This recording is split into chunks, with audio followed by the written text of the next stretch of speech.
person was trained to do. And I pointed out that I was going to use as sustainability director.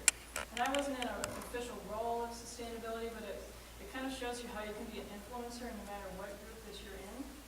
And so I kind of dropped the suggestion that there's actually a title out there called sustainability director, and you can get a department going, and that's what they ended up doing. They ended up hiring a sustainability director and getting the group going. I also worked with the product design group to get them thinking about supply chains and how you can bring sustainable design into all of the work that they were creating, because they actually do a lot of their own product design, even though a lot of it gets sourced to China to get produced. And I also helped them develop an engineering style approach to packaging. They didn't used to actually have in-house control over their packaging. They used to just sub it out with the graphics to China, and they didn't know what the substrates were. And the project started really as a quality control issue because two packages would sit on shelf and they wouldn't even remotely match. But the minute you start to put criteria around the packaging, you can then start to add criteria such as sustainability. So you can start to spec materials and print and structures and all that kind of stuff. And so we helped get that started, in part because we needed to start doing it to do our own food, because that's what we domestically. I also helped start an anti-greenwashing, anti-greenwashing committee, and started a process of evaluating marketing claims, because up until that point, the merchants would just say, I want to claim that this rug that was made in India with cold water that they claimed was environmental because they were dumping it into the fields or something crazy like that, that they wanted to make marketing claim around that, and we started to say, no, I don't think so. Let's really sit down and start to identify kind of claims that you can put on your products and packaging, and we started to put a whole process in place. And she started by William McDonough, famous for Cradle. Cradle, we'll talk about him a little bit further in my activity around environmental issues, and I'm like, I'm going to go talk to students, and that will help. And so we actually started founding a program that's now an accredited master's program, Master of Arts program in sustainable design specifically at the Minneapolis College of Art and Design. It's really one of the first programs of its kind. There's not that many graphic design programs or design in general programs focused on sustainability. And it's also taught all online. So we're actually focused on continuing education for working professionals because they can weave it into their schedule. We now have students from all over the world. Did that show up on the screen? Okay, there. So you have students and faculty from all over the world. I don't know. She thought I was on that.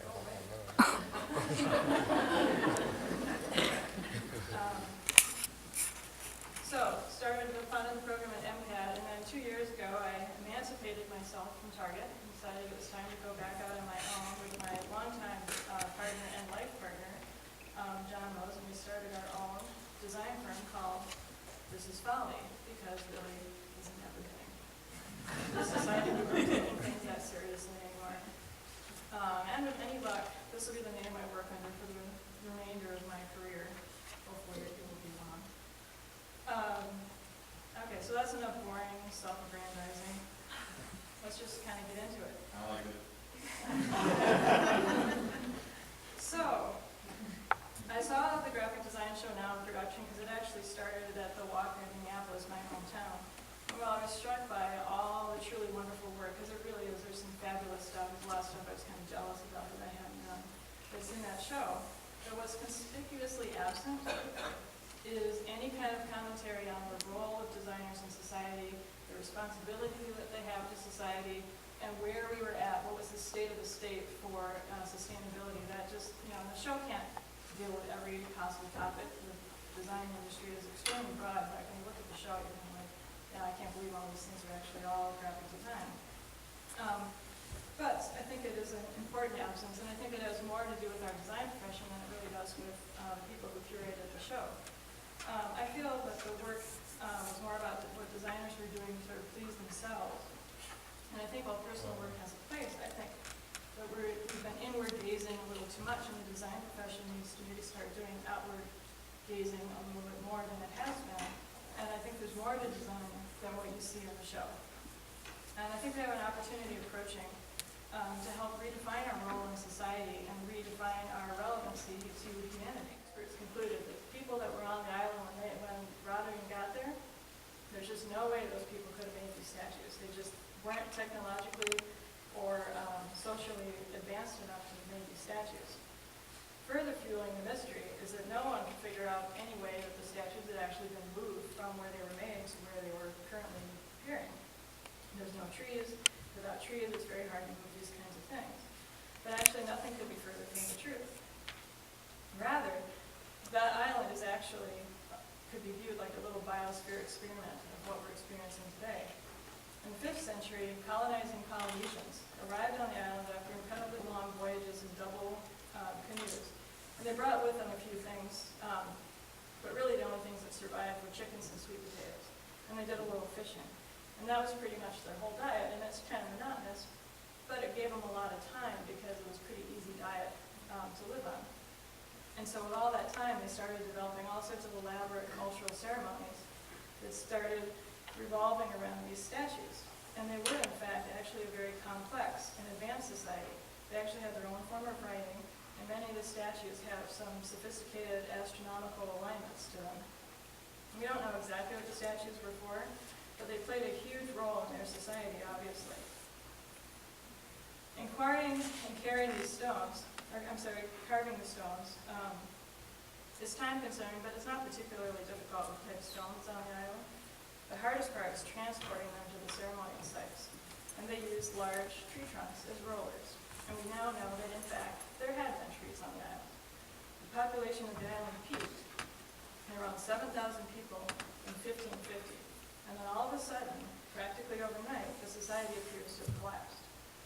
The statues were found, as you see in this example here, still on the quarries. They were in the midst of carving as they went, and it all just stopped, and they just stopped carving where they were. And now, this kind of a marginal island, you know, those kind of islands way out there, you kind of have to work with what's on the island. And it had been systematically deforested, just like we're doing on a larger scale around the world. And while the trees were harvested for canoes and for homes and cooking fires and everything, clearing land for agriculture, the biggest role that they actually had was to move the statues. That's why they cut down all their trees, to move the statues. And that was really just to support and perpetuate the islanders' perceptions that they had of their world. No other reason than that, and that's why they cut down their trees. Without the trees, they could no longer move the statues, so they just stopped, abandoned them where they lay. They could no longer build homes, and so they started living in caves and reed huts. They could no longer cook over wood fires. Their fishing nets and the cloth that they used were actually made from the now extinct paper mulberry tree, because they cut it down. And the quality of their soil started to degrade, so their crop yields started to decline. Most importantly, they could no longer build canoes, so they can't get off the island. Think about that.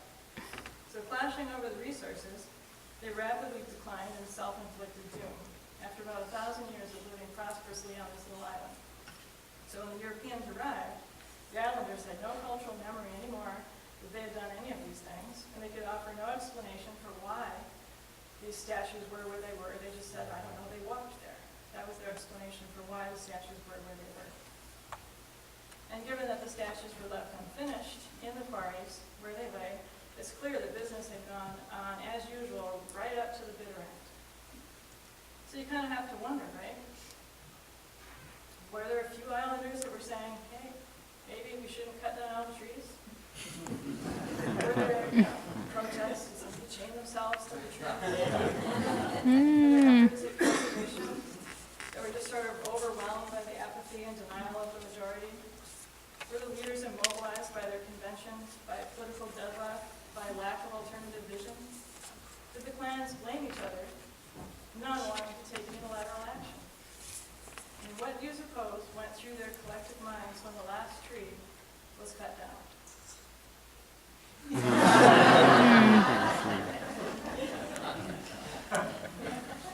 cultural concepts and our perception of the world can be a very powerful thing. Somewhere along the line in those 1,000 years that they lived on the island, they abandoned the principles of the system that they lived in. Their operating in this island, and the rules of the island are the rules of the island, and you can ignore them or you can work with them. And they forgot to live by the rules of the planet, and they were lost in these cultural conventions that they had. And they paid the price in a final peak population and a precipitous, disastrous collapse, basically correlating with their unsustainable resource depletion. So, smart fellow, this Einstein guy. We think those islanders, well, they're foolish, they're uneducated, they're primitive, right? So, what's our excuse? Because we're basically doing exactly the same thing. And so why do we so easily accept that civilization is constantly advancing, and that everything is just getting better and better and better, and everything we do is just sort of this linear up, always going up, always growing, always getting better? Why do we believe the myth that the way things are is the way things must be? So just like the islanders, our perceptions shape our ideas about the world. We used to think the world was flat, despite much evidence to the contrary, which sort of suited our cultural constructs at the time, and so the world was flat. And then it wasn't until later when we saw it from space that we really understood just how precious and lonely and isolated and fragile our tiny little planet was. It wasn't really until after this picture, because this was late 60s.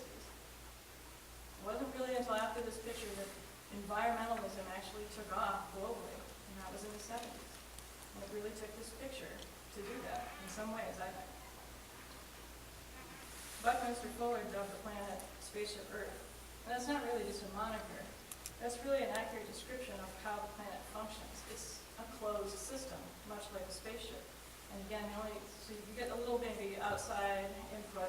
The only thing that the planet gets from outside is solar energy.